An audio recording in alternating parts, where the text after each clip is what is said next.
iyo xubnaha aqalka sare labadaba. marka labaad qolada way sugnaayeen iyo saxaafadda iyo cidii kale nala joogta dhammaantiin assalaamu calaykum waraxmatullaahi wabarakaatu. warkii waa la dhameeyey mar haddii intaas iga hor hadashay wax iima harin. waxaa kaliya maaragtay aada jeclahay inaan u soo jeediyo horta marka hore soomaalinimada in la ilaaliyo, qabyaaladana la dagaalamo. adinku waxaa tihi dee odayaashii inkastoo hadda cabdiweli yiri dad badan oo isku jira weeye, waa la isku jira laakiin aqalka waxaa loo yaqaana aqal sanad hadduu yahay aqalka odayaashu iska yahay. dad badan waana la sheegay inta badan inay dad waaweyn tahay. idinka ayaa laydinka rabaa wixii dhibaato Soomaali ku ah inaad ka hortagtaan, hadday sharci tahay, hadday ficil tahay, haddaad aragtaan dhaqan guracan adinka ayaa la rabaa inaad ka hortagtaan. wax kasta oo dhaqana oo guracan adinka la rabaa inaad ka hortagtaan. Soomaalida halkaa waxaa dhigay Soomaalida sharciga ma ilaaliso. haddii sharci la ilaaliyo waxa jira ma jiri lahayn. ayadoo dastuurkii iska daba wareegayo ayaa haddana wixii yarka ahaayoo xataa loo wada jeeday aan la ilaalinayn. tuuga lama ilaaliyo, hadal guracan lama ilaaliyo, ficil guracan lama ilaaliyo, lagama hortago dembiba maaha. halkaasaa saxaafad yar inta tagtoo raadiya wuxuu doona uu sheegayaa. haddii la qabtana waa waray saxaafaddii baa la xumeeyaa la leeyahay. ayagii inta la tagoo maxkamad la saaro, maxkamad la geeyo, dembiga inankaasi galay laguma ciqaabo laa raadiyaha walaa isaga. in raadiyaha iyo saxaafadda iyo tv-ga la xiro iyo in waxba uma dhexeeyaan iyo inuu iska caytamo la iska daayo. wax u dhexeeya lama arko.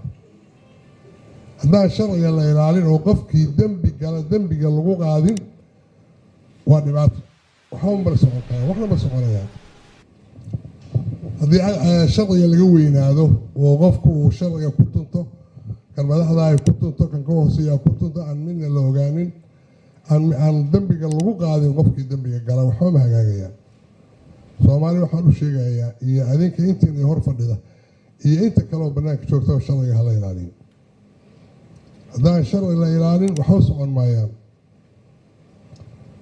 aadan wuxuu yidhi dembi oogta ka cagooda ciqaab lagaga aargoosan. yacni haddaan dembiga qofka markuu galo lagu ciqaabin waxba ma hagaagayaan.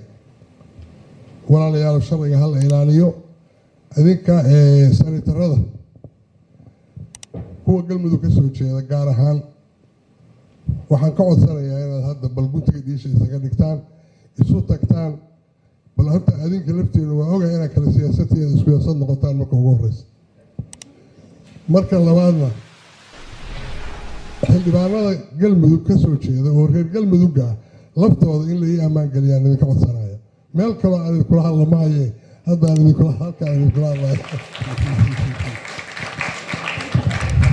waa xildhibaanadeeda ii ammaan geliya oo halkaan ha ku shirinina oo xagga ha ugu teginina oo qabiilka ha iga barinina.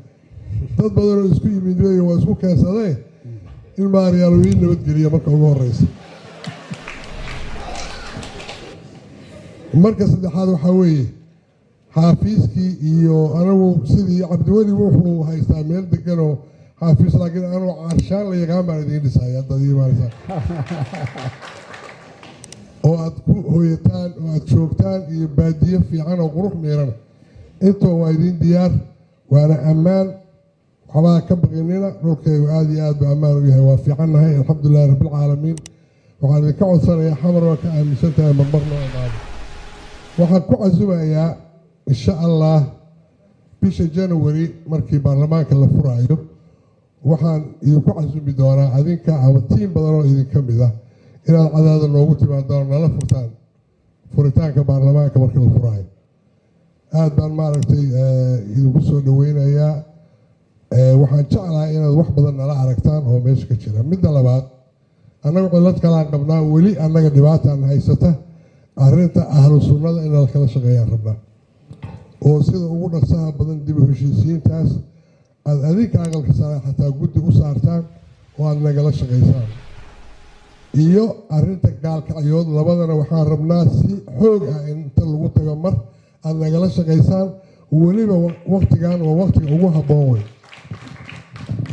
arrintaas inaan la soo afjaro waan rabnaa arrinta ahlu sunnadana sida ugu nasaa badan in nala kala shaqeeyo waan rabnaa annagu weli waa iska anugu aan cusbaada laakiin maamulku waa soo shaqeeyee bal inaan dhammaystiro hala igala shaqeeyo walaalayaal aad iyo aad baad u mahadsantihiin war kaloo aan idiin sheega ma hayo